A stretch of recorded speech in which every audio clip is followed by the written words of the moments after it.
Նա հիշում է բոլորի ծննդյան օրերը, նույնիսկ երբ մոռանում է, թե ուր է դրել հեռախոսը, երբ այն իր ձեռքում է։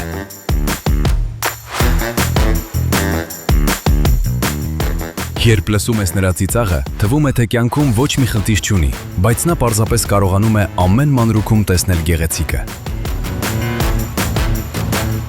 Նա հավատում է քեզ նույնիսկ այն ժամանակ, երբ ինքդ քեզ չես հավատում։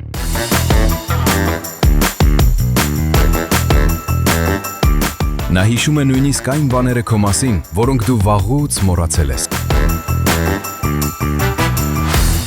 Նա միշտ ծննդակարգին հետևում է, սակայն միշտ հաջորդ երկուշաբթի օրվանից։ Նա կարողանում է մեկ հայացքից հասկանալ և մեկ հայացքով հասկացնել, թե ինչ է կատարվում։ Նա քեզանից ավելի լավ գիտի, դու սոված ես, ծարավ ես, թե սուրճ ես ուզում։ Նա միշտ կարծիք ունի, և պետք չէ հանդգնել ասել, որ դա սուբյեկտիվ է։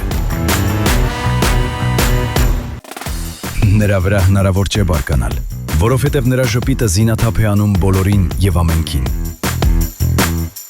Երբ նա ասում է «հիմա կլինեմ», բոլորը գիտեն, որ դեռ տնից դուրս չի եկել։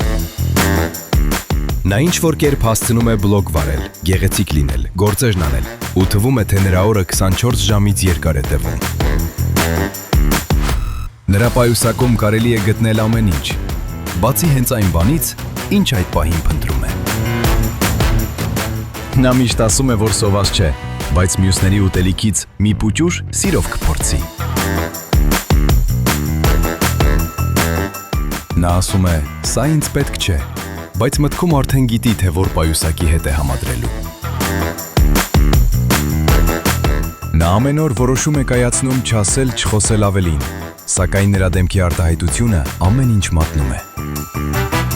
Նա ամեն օր սիրում է, ներում է, զայրանում է, ծիծաղում է, լացում է, երջանիկ է, հոգ է տանում, ուրախ է և ապրում է անվերջանալի հույզեր։